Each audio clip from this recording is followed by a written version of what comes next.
Welcome to Building the Future, hosted by Kevin Horick. With millions of listeners a month, Building the Future has quickly become one of the fastest rising programs, with a focus on interviewing startups, entrepreneurs, investors, CEOs, and more. The radio and TV show airs in 15 markets across the globe, including Silicon Valley. For full showtimes, past episodes, or to sponsor the show, please visit buildingthefutureshow.com.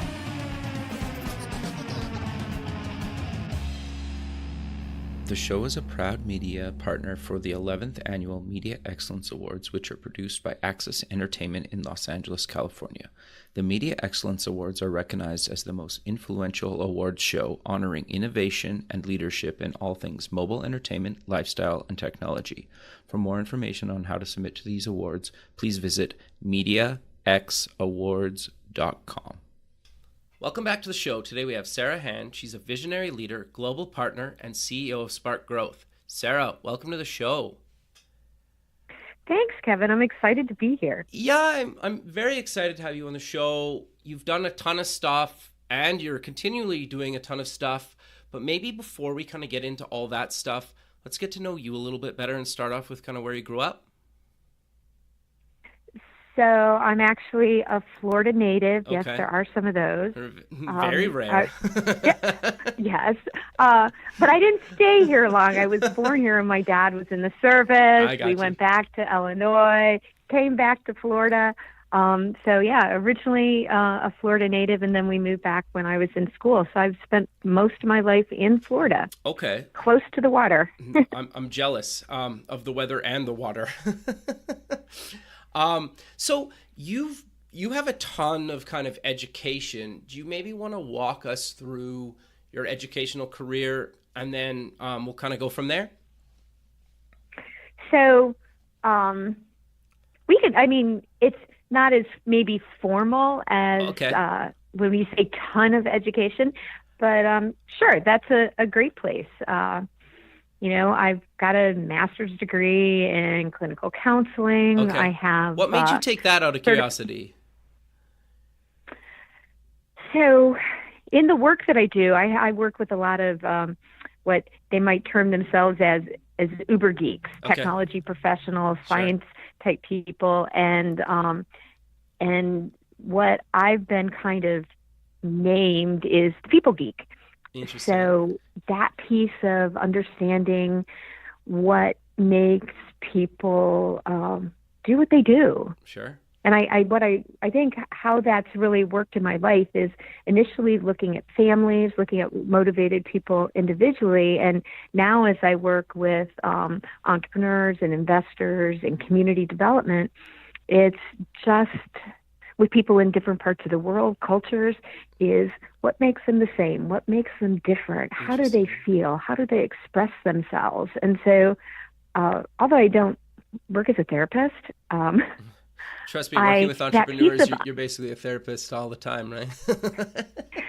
And every life is about.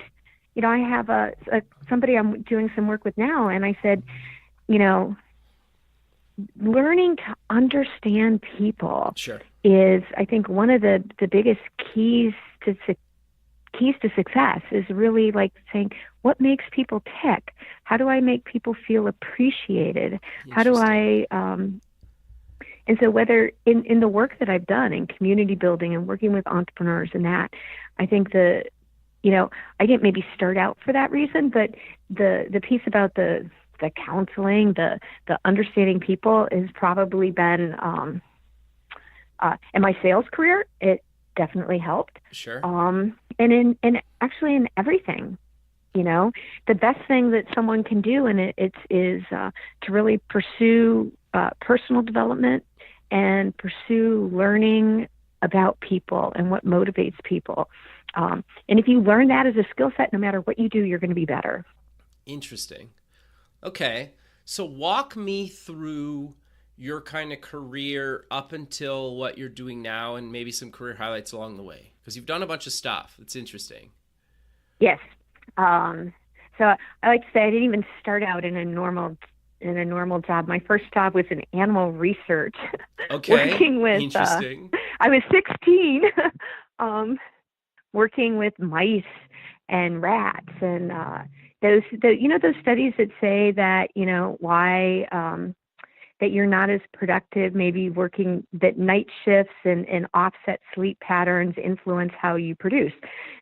Well, I got to plot little dots from the movements of the ticker tapes from mice on reverse light cycles. So rats on alcohol studies. So I started in animal research. Okay. I've had the opportunity to work. I was a ballroom dance instructor and studio manager. Got to travel and do great stuff with that. Have worked in disaster mitigation and recovery. I worked with contractors doing cleanup with Hurricane Katrina and a lot of the storms. Did that for a number of years. Worked for a Disney-like animatronics company. That was really cool. Sure. One of the highlights there is we had this remote operated submersible with a video tether and virtual reality glasses. Interesting. You still don't have access to that, and can I play with that? Oh yeah. Oh, so this is the cool part. So my work consisted of like talking to children's museums and doing research on hydrothermal vents, and because we would create these tanks and we would theme them out. And so then you could drop the submersible in there, and with the VR glasses, it would feel like you were actually in a submarine. Sure, that's so you very could cool. recreate. And then the fun part is I had the opportunity through a connection to take the submersible to Walt Disney World's Typhoon Lagoon. Very cool. And we put it down the pipes in the back. We got a backside tour of Typhoon Lagoon, and we actually dropped the ROV into the pipes, and we're able to steer it through and see some of what makes Typhoon Lagoon tick. So I think that's very cool. That was fun. Sure. So I'm trying to keep going. Sorry. So I was trying to think. So then now I have this, a consulting company. I work across industry sectors. I work with investors, so how did it companies come at to all be? different stages. So it's a journey. Okay. It's a journey. When you have when you hear entrepreneurs talk about, oh, well, I need to pivot, I need to do this, I learned that. You change or die. If you're not changing and growing, what are you doing? But shouldn't that be every company? Yes, it should be every company. Yeah. It should be every human being. Oh, and yeah, fair. Okay. So what made you decide to start kind of Spark Growth, and what exactly do you guys kind of do? Because you do a bunch of stuff. So what happened really is I was doing business development work. Okay. And I met somebody, and we had this conversation about ecosystems and community, and somehow I ended up getting roped in to have a couple of meetings and bring some people together, and that ended up in this community technology development with this. It started as a bar camp, and then we continued to grow it, and it happened at a time when before, as Facebook was growing, before we had some of the parameters and where you could really do some incredible social reach without advertising. And so we ended up with hundreds and hundreds of people connected to us, and we're doing these events, and I'm now the president, a chapter president for an angel investor network. And as we're doing these things, there was, we watched the community people come together in technology and business through our kind of open space things, doing, and what started as just a lunch ended up with lunches and after hours and a bigger event. And, we're working with a brand group, and they came in and they said, oh, we want to help you capture this. And so they they gave us a name, and our tagline was Spark Growth. And we're like, okay, cool, this is really awesome. And but we noticed there was a gap. Okay. There was a gap, and in the things that we were doing. And so then there's this piece about the leaders and bringing people together across sectors, because this was happening in our community that we had built, but there wasn't really a place to have the higher level discussion. And we're like, okay, so we're going to do this. So we did a one-day event, and but we were struggling. What do we call this? We're not even sure, but you feel that something's changing, you're pivoting. And then one day we looked at our T-shirts and we're like, we've been walking around with this for a couple of years. And yeah, because on our T-shirts, there was our logo and it said Spark Growth. And that's what people were saying is, when you guys come here, you're different. This is what happens. These are the implications. And so it just kind of grew. And then through that, we launched this community co-work space with education to build community and businesses. Wow. And then we went and got our certification in incubator management. Through our Thought Leader Conference. We went and did Agile Strategy certification through the Purdue Agile Strategy Lab. Sure. And then we're meeting people from different places in the world. And all of a sudden, the network is growing and projects are changing. And through our Thought Leaders Conference, we're building trusted relationships with people that are doing incredible things. Sure. And so you fast forward down the road, and now we're co-producing Smart Cities Innovation Accelerators with an initiative out of the Technology and Entrepreneurship Center at Harvard. Very cool. That's great. That's totally cool. So before you go, what exactly is a smart city for people that maybe have heard about it, but what exactly is a smart city? A smart city is a city that harnesses technology. Okay. That uses the power of technology to create efficiencies to improve quality of life for the people that live there, to increase economic opportunity. Technology gives us the ability to do awesome things. Sure. It's not so, and technology, thousands of years ago, technology was a wheel. Yeah, interesting. So what is technology? It's how do you create better places to live, to work? How do you create resiliency in communities? And there's tools and there's resources and there's new things coming forth. How do you bring those together without getting married to the tech bell and whistle? It's not just about tech. Interesting. Because it goes outdated, or it gets outdated so fast. Is that kind of why? Well, so the thing is, have you ever watched any futuristic movie with a really incredible city and nobody lives there? Yeah. Sure. Mm-hmm. So, and if you forget about the people, okay. you look at a company that has a toxic culture. Right. So you can get so caught up with the tech tool that you miss the whole reason that you're doing it. It happens to entrepreneurs all the time. They build companies, but their ladder's leaning on the wrong wall. And so later on, you have people that they go, wow, interesting. How did I end up with a divorce? How do I not have a relationship with my children? When did I lose myself in the journey? And so smart cities are cities that harness technology to do really great things to increase quality of life. And the truth is that every city has things that are not so smart about it. Sure. Every city's in a different place. But it's cities that were metropolitan regions, or however you want to define what that space is, it's people that are looking to grow, that collaborate, that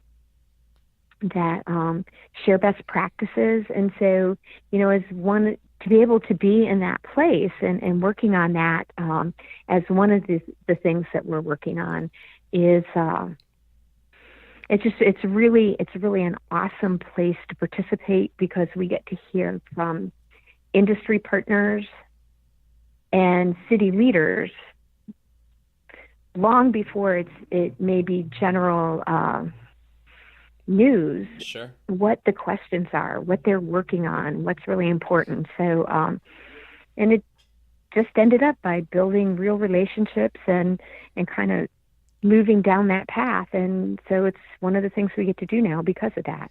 Interesting. So I've done some stuff kind of with government or kind of, like city organizations. How do you deal with kind of the big kind of red tape bureaucracy around kind of even making sometimes like a simple decision? Because trying to, bring in some of this innovation into a city is got to be a huge kind of hurdle to overcome. Wow. So I think, for city leaders, it is a huge hurdle sometimes. It depends. Okay. It depends on where the city is. It depends on what the leadership gets, what they want to do. So it depends whether people see something bigger than just that. Cities are like companies. They have a culture. There are some cities that are really looking for great answers and are doing phenomenal things, and people are supportive. And then there are other cities where maybe the leadership isn't as supportive. The red tape, the city red tape really is not a whole lot different, I think, than like when we look at the large industry partners. Okay. Interesting. You look at a big corporation, and it has a certain type of culture. So it's really about the leadership. There's, we're in San Diego in April, and we were hosted by David Graham, who's the COO of the city. Okay. And yes, it's totally cool. And so we're getting to watch how the city of San Diego is making some changes and how David has the ability to do some things. Okay. We'll be in Las Vegas in December. Super excited about that. Very cool. It'll be a deep dive on transportation. Okay. And so the guy, Michael Sherwood, who is he is just a rock star leader and empowers his people. Actually, the city of Las Vegas is actually creating technology, utilizing APIs. Wow. I know. Wow, So, that's rare for a city. Like, that's great, but it's almost unheard of, right? So that's why we're going to Las Vegas, to go, it's like a field trip for city leaders. Interesting. So there's places, we'll be in Toronto in September, and we're really excited about being in Toronto and the opportunity when we're talking about artificial intelligence and research that's going on there, how they're going to be using that in a predictive way to increase quality of life for the citizens of Toronto, which is huge. That's huge. One of the most diverse cities in the world. Yeah. What are the challenges that you get with that? Interesting. How do you solve them? Yeah, interesting. And obviously these cities are open to these changes, right? Or they wouldn't be talking to you guys.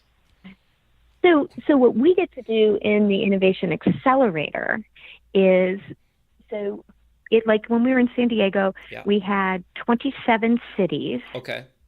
Wow. So what we do is we're actually facilitating the conversation. We're bringing up, based on the insight from our industry partners and city leaders, we get to facilitate those conversations so that they have that context and insight to be able to go back to their cities, to be able to go back to their companies and produce better value. Interesting. the city leaders are sharing ideas, they're sharing best practices, they're sharing challenges. Sure. And so they're all learning and growing together. So it's that piece of the conversation. It's not that I'm implementing I'm not implementing the deployment of maybe the smart street light or the new type of camera or, a whole host of other different technologies. I'm not implementing the autonomous public transportation that's being done in Las Vegas.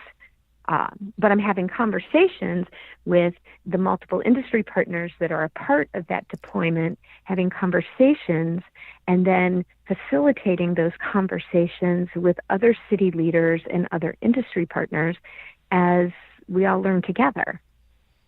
Interesting. Yeah, okay. No, that makes some sense. And like I think I was just reading an article today or yesterday that like Uber just did like 5,000 autonomous vehicle rides or something. So like that's a huge kind of milestone. And I've been to Vegas before, and just I've rented a car before, and everybody wants to drive down the strip, and of course you end up mostly just like crawling, and you could probably walk the strip faster sometimes because it's so busy. But so it's interesting that a city like that is implementing these things that are basically trying to make things faster and kind of speed things up and actually kind of make their city smarter is quite fascinating to me, actually.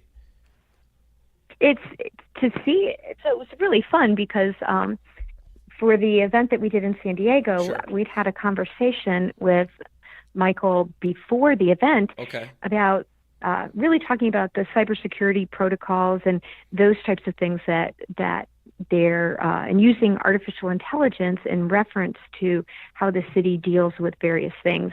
And he mentioned this piece on transportation. I'm like, ooh, we should see if you can share that, a little bit of your case study when we're in San Diego. And so when he did, it was one of the favorite presentations. Everybody's like, cool, we want to go see it. We don't just want to hear about it, but we want to go see how they're utilizing these pieces, how they're bringing them together. And so it's on our horizon. So we have Toronto on the horizon, we have Vegas on the horizon, and we have a couple of other cool places that we're going to be able to go and bring together city leaders in other places in the world to talk about what does it look like? What does it look like? How do you create a better place for the people that live there? And who counts when you create that better place? Because for really great leaders, all their citizens count. Sure. Yeah. Interesting. Yeah. It's quite fascinating because I know, and I'm sure this happens kind of throughout a lot of cities in kind of the world. I know, like, at least where I live, like the big thing was like putting in bike lanes downtown, and like that is very kind of a controversial thing. And I think that's something that most people can relate to, right? Whether they're for or against it doesn't really matter. But like there's huge impacts, right? And you're going to make a lot of people have opinions, good or bad, about what you're trying to do, right? Like, so it's got to be interesting to try to just navigate some of that, right? Or watch these people kind of navigate it with each other, right? Saying like, we did this and we had, this support and maybe some kind of people complaining and probably a bunch that don't really care and kind of everything else, right? So it's got to be interesting to watch some of these people just kind of talk about the pros and cons of doing some of the stuff that they've done and be able to share that and kind of pass that along to maybe other city leaders that are looking to do something similar in their city. Is that fair to say? Oh, absolutely. Absolutely. And I think what I love is when to hear, because it's very easy for people to complain about a company, a government. Sure. It's very easy to throw stones at something if you don't understand what happens on the other side to implement it. Right. And so I think the first time that I really heard somebody talk about it in this way is we were looking at data. Okay. And who owns the data in a city? And then how do we educate? This one was really good. How do we educate our citizens? Because we have data, Sure. and lots of people are gathering data. But how do we put in protocols and things that we can use this data to provide better services to our citizens, Sure. but yet we have a responsibility with this data to make sure that we also safeguard our citizens and we make the right choices. And so that's an interesting conversation, is what does data mean to a city? How do you use it? Who owns it? Sure. And how are you, what's the responsibility of stewardship with that? Yeah, that's interesting, because I saw a guy years ago, I can't even remember where I saw him talk, but they were talking about opening some of that data up to public citizens. And the example he was using was something simple as like, okay, well, let's let people maybe report potholes, or I don't know, like there's a bus shelter the glass got broken, or something like that, right? Like that, if you can share that data maybe with the community, somebody might just go fix something or do something in that community because it's their own community. Maybe they won't go fix a pothole or bus glass or something, but if you give away certain data, that you could potentially make a better city and community just by allowing people to maybe build their own little apps or services around some of this data. And it was actually quite interesting because I think in some cases, some of that stuff's very useful for kind of the general public or app developers to just have, right? And maybe they'll do something with it that you never really thought of. Have you worked with anybody in that space where they've kind of talked about maybe just giving away some of it, or at least letting people have access to it through APIs or whatnot? Lots of cities are. So that piece of, I don't know if that's quite accurate in saying lots of cities, Okay. But there are cities that are looking at doing that. So very interesting. City of Boston, a couple of years ago, I had the opportunity to meet at an event Nigel Jacobs with New Urban Mechanics. Okay.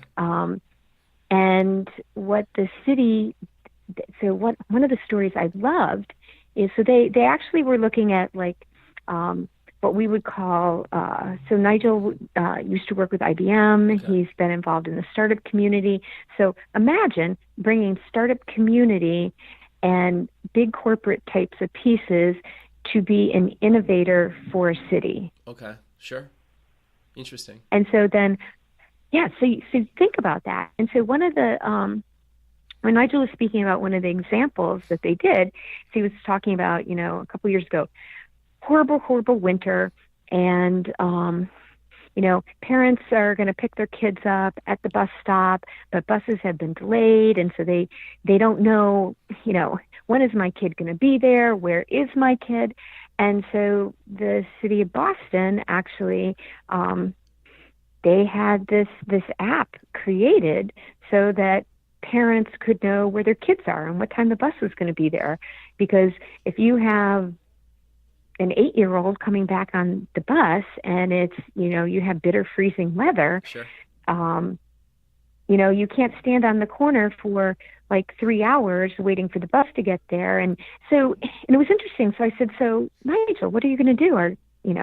Now that the city's developed this app, are you going to white label it? And he goes, oh, no, that's not how it worked. Interesting. They actually worked with a company to develop that, and then were able to validate that company, to say, oh, yeah, the city of Boston is our first client. And so then they had the opportunity to be testing. And I think that's really, important in the entrepreneur world, is when early stage ventures have the opportunity to work with later stage ventures, cities, this whole partnership type piece. Sure. Some really cool stuff happening in that area. But I think that was kind of an interesting play on on innovation and how a city can respond. And then the other one is I just met in San Diego a gentleman from San Jose, and there's an article on LinkedIn that I just shared on utilizing Agile and how a city is utilizing Agile in non-technical aspects to move forward.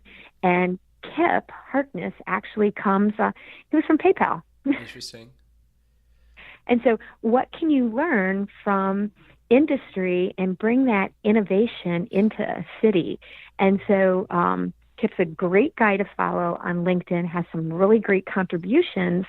And so cities are hard. There's a lot of things that people are responsible for, and nobody's ever going to be, you're never going to make everybody happy. There's always going to be somebody who's grouchy. There's not enough money to solve everybody's problem because people think that the city should take care of everything. Like people think that schools should fix everything about what might be happening in society. It's not their job. Yeah, it's interesting because even just getting back to like my pothole example, like I know Domino's like went and fixed a bunch of potholes in a city, and they made a whole marketing campaign about like their pizza was gonna like bounce around in a car because like if they had that city data, they would know where those like potholes are, right? Which is interesting. Like maybe I don't know where they got their data from, but like that's a simple example of like a big company fix something for their citizens and also use it as kind of a marketing thing. I know that's not really what we're talking about, but that's just an example of kind of how you could use city data for something. So, and there'll be more and more examples. So but the pothole thing is really fun because in Las Vegas, we keep talking about autonomous vehicles, and people don't realize that they're connected vehicles. Yeah, You're interesting. OnStar. There's already a lot of data that is available from most people's vehicles. Yeah, interesting. So in Las Vegas, and actually we'll have the opportunity to look at, they have the opportunity to gather information from connected vehicles and anti-lock brakes and where our tires slipping. You can actually see based on the feedback just from the connected vehicles. Interesting. And there's going to be a pothole here. You can tell by the road conditions, and connected vehicles are already through how they're already gathering that information. You can go into your mechanic and he can read the diagnostics on your car. Sure. I mean, this is already stuff that exists. Sure. And so one of the big challenges that cities have when we're talking about data and that is, again, safeguarding their citizens, but also standards. Mm-hmm. So this city, it's like if you don't have your Excel sheet set up the same way, it might not upload the way you want it to. Sure.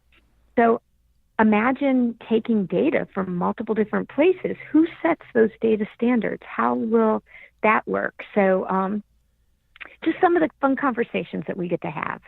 Yeah, that's quite interesting. Thanks for listening to Building the Future. This show is heard by more than 1 million people monthly in over 15 markets worldwide, including Silicon Valley. Kevin Horick's guests are leading business owners, successful entrepreneurs, and merchandisers worldwide. Now, your brand has an opportunity to tap into this dedicated and active group of business people who are looking for places to invest and the right opportunities to support. Find out how you can get involved at buildingthefutureshow.com.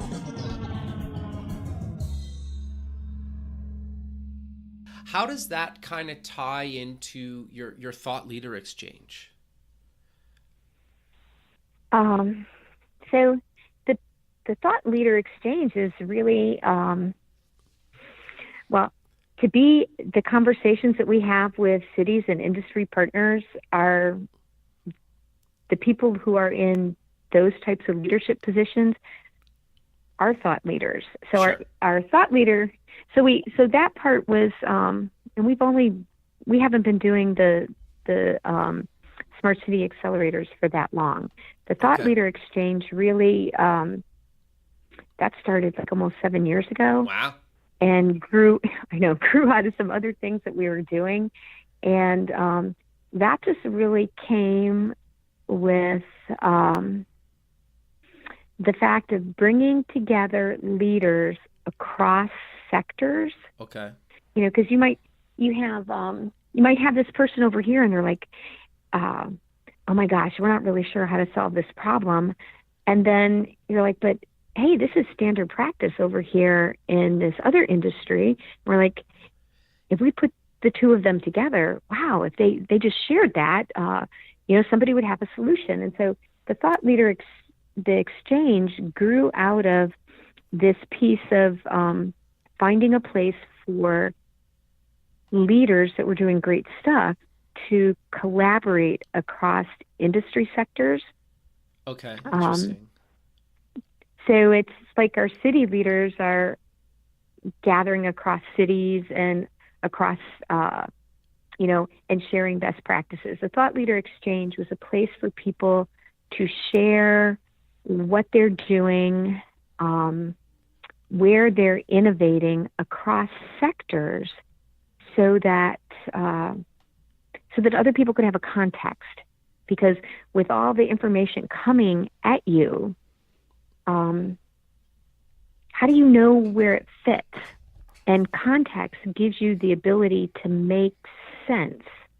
It's like the whole piece with data. You can have mass quantities of data, but if you don't have context for that data, it's, dumped in a lake someplace. Yeah, it's useless. Yeah, interesting. Very cool. Yeah, that's actually quite fascinating. You're right, because it's almost related back to a startup, right? Like, and this is a really bad example, but I think it gets the point across. Like, if I'm a startup and I'm struggling with an accounting problem, right? Chances are somebody else has been through that exact problem, and I might not know how to solve it, but if I have somebody else that I can kind of call up and ask, they're just like, oh yeah, just use this or do this. And you're like, oh yeah, okay, that makes sense. Like, so you're basically doing that, right? Like but obviously it's at a grander scale, especially if it's related to like a smart city or something. They're like, we have this problem where we're trying to build a new transit system or something, right? That's obviously, and they're like, I don't even know where to start. And then these guys are like, well, we just finished one and it's been a success. And like, you connect those two, right? Like that kind of thing. Absolutely. And so that happens. And I think that's the fun part about what I get to do, because all of the projects and the pieces and the companies or communities that I work with are all about connecting those pieces together. Okay, interesting. So it's whether it's a city leader saying, hey, so you were putting in smart streetlights and you did this, or this is how we're measuring it, or whether it's, we were talking a little earlier about I'm going to be speaking in Tunisia in Very October, or I know I'm so excited for a friend of mine, and this is a gentleman I met. We were invited to the Friends of Global Entrepreneurship program at the State Department. Very cool. The U.S. State Department. Yeah, that was way cool. And so I met this gentleman, and he was sharing about entrepreneurs are people are entrepreneurs by choice or by necessity. Interesting. And yes. And so sometimes people start companies because they want to. Sometimes people do things simply because if they don't do something, they're not going to be able to feed their kids and take care of the things that they need to. Yeah. Makes sense. So the interesting part is through this conversation, and then I convinced Peter to come to our conference and speak and share this story because in what he was doing, because it really impacted me. Sure. And then because of that relationship and what we've done in building entrepreneur communities and working across sectors, then I'll get to go and share that in Tunisia. That's very cool. And because it's all about building relationships and connecting, I have another friend of mine from India who's going to be joining us as one of the other speakers. So I'm super excited. That's great. No, that's really cool. So you mentioned kind of agile in business. how do you kind of work with companies to actually kind of implement some of that agile methodology that's kind of technically really been used for software development, actually into kind of stuff that's kind of completely unrelated to software development? So in today's world, okay, so those 5-year strategic plans, Yep. All we have to do is go back, not that long ago, we were not playing games, and our phones now, crazy. The amount of computing power that our phones have. Totally. Just our phones alone have changed how people do business. And, the S&P 500 used to, the average lifespan of a company on there was about 75 years. Wow. Now it's like 14. Wow. So because the world is changing so fast, they say that in the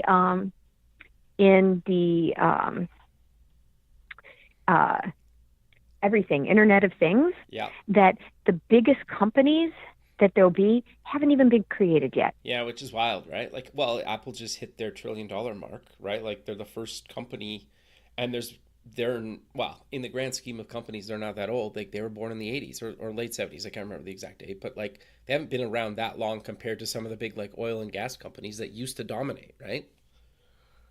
So, and that's a great example is oil and gas and utilities. So one of the conversations we've had is utility companies used to say, hey, this is how we make power, and like it or don't use it, right? Sure.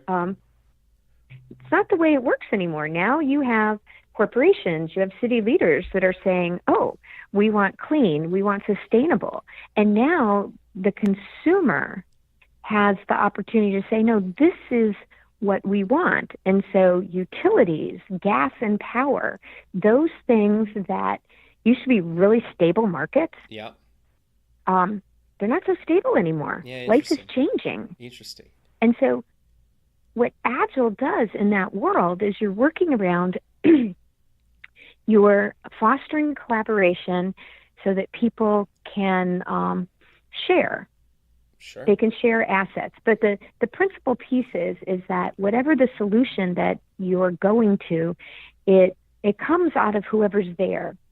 It comes out of what's present in that room at that meeting. And you have 4 key questions based on what we have right here. So, Sara and Kevin are having this conversation based on who Sara knows and who Kevin knows and this. What could we actually do together? So you and I both like cool people. We like to talk about interesting things. Sure. We like to do things that make a difference. So based on that group of people that we know and the access to information, what could we do? And then just because we can doesn't mean we should. So there's all these things we could do, but what should we actually do? Because we can't do everything. Sure. And then out of the things that we should do, what will we actually do and when?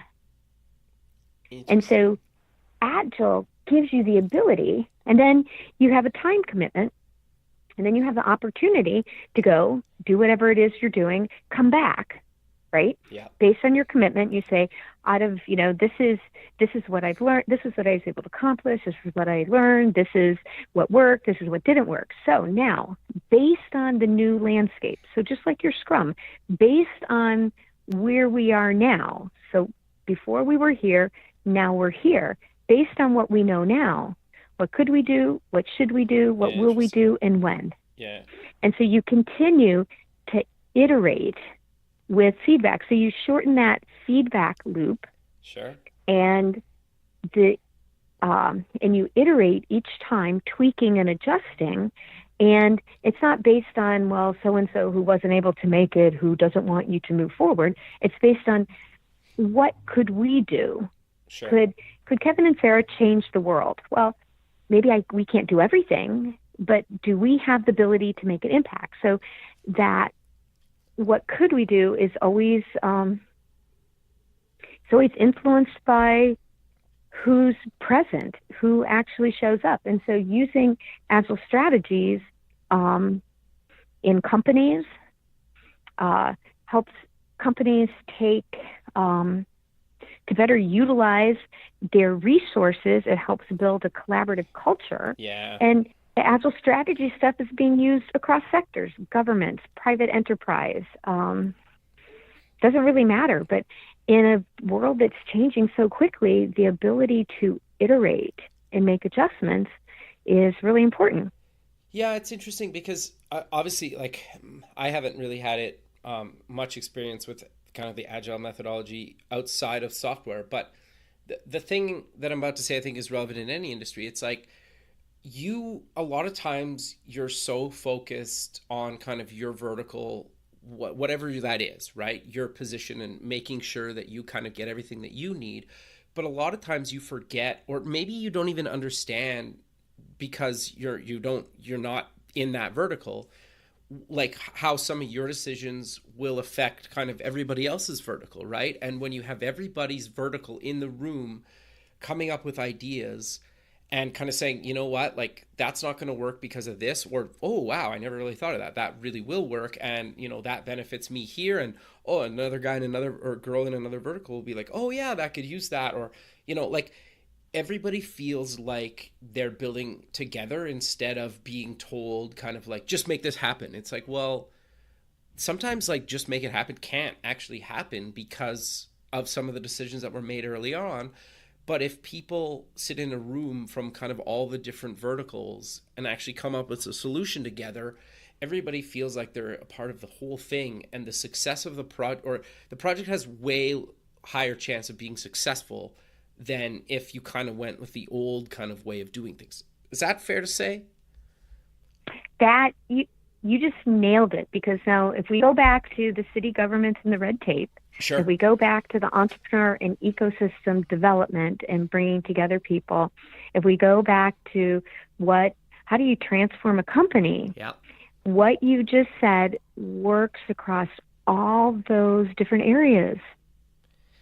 Yeah. And then it ties back to the smart city stuff that you're talking about, right? Because if you have people that have done it, are looking to do it, and then you have kind of maybe a bunch of people from the current city and those different verticals saying like, you know, we don't have the budget, or can we do it for this amount, or whatever, you know what I mean? Then you have all those kind of decision makers plus somebody that's already kind of done it, or a few people that have done it in the room kind of giving the red flags or saying like, look out for this, or have you thought about this, or what about this? Or because like, I think a good example of that is like, okay, you're in Florida, you guys never get snow but like other parts of the country do, right? And so if you pick a technology that, you know, is maybe doesn't work in all weather conditions, well, it's probably not going to work in some cities, right? Where others, it doesn't really matter because it's, you know, all you really need is sun and rain, right? Like, you know what I'm getting at, right? Like certain things are really kind of different depending on kind of where they're going to be implemented. Oh, and that's what we call an authentic community solution. Interesting. Because although everything's the same, it's different. Yeah. And so the solution that Toronto has sure. is not necessarily going to be 100% implemented in San Diego sure. or Houston sure. or Boston or Tampa. Now, can we learn from one another and take best practices, and then understanding the context of our climate, our governance, all those different pieces, then we apply it based on the context of who we are. In contrast to applying it is different than mandating it and just superimposing it over somebody else. And that's a lot of times what happens is people want to superimpose. Well, they go to a conference and they're, you know, somebody in leadership at a company comes back and goes, well, I saw that this is how it works, and so we're just going to do this. Yeah, and, interesting. And yeah, not taking into context the culture that's there or how things work, and saying, well, this would work really good, but, you know, we don't even have this over here. And that's the Agile strategy, the Agile methodology, when applied, instead of saying, what do you have? I need this. Instead, it says, so what could we do together? Yeah. And you're building trust, and you're allowing people to take ownership and bring what they have to the table, and contrast to that directive, you will do this, creates a whole different environment.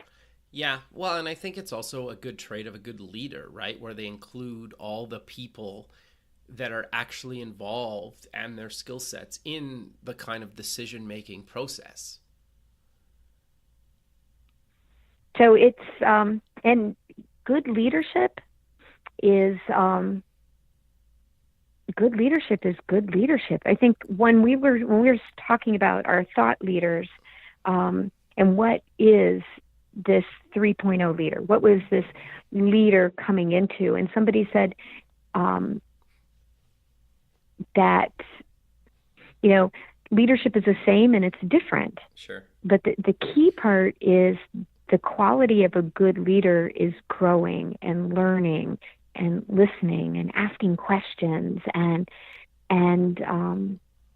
so good leaders, and that's where we're seeing leaders out of corporates, entrepreneurial leaders. Sure. We're seeing leaders move across sectors to say, how do I make a difference in my city, and taking or city leaders moving into private sector. Sure. I had a meeting earlier today with someone who's been with the county, who's been in city, who's been in private sector, and now is consulting and helping those entities work together to take communities forward, because they have the ability to change hats and understand the different perspectives of everybody sitting at the table.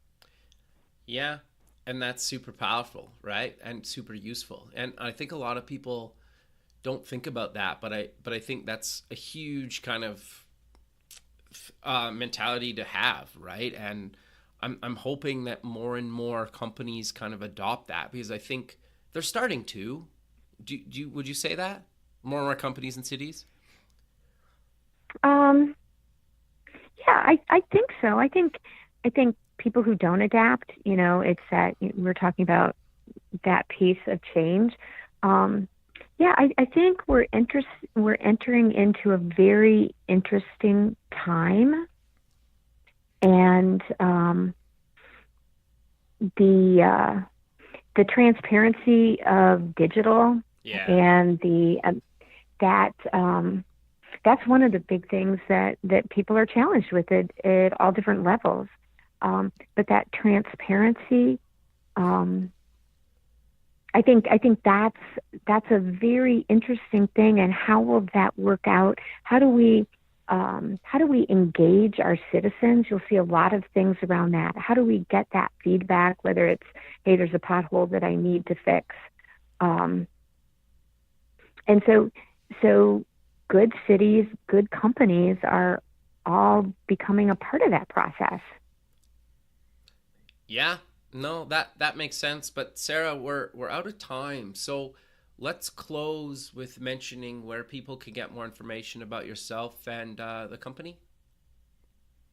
So, Sara Hand, and our company is called Spark Growth. We're at sparkgrowth.net, and you can find links to things that we do there. We have various video content from the thought leaders conferences that we've run, years of great content from Smart Cities and great leadership, building entrepreneur ecosystems. So connect with us at sparkgrowth.net. Find me on LinkedIn, Sara Hand. Fairly easy to find just in general, and would love to hear how people want to connect. Perfect, Sara. And do cool projects. Well, Sara, I really appreciate you taking the time in your day to be on the show, and I look forward to keeping in touch with you, and have a good rest of your day. Thank you so much. All right, thanks very much. Okay, bye. Okay, bye. Thanks for listening. Please visit our website at buildingthefutureshow.com to join the free community, sign up for our newsletter, or to sponsor the show. The music is done by Electric Mantra.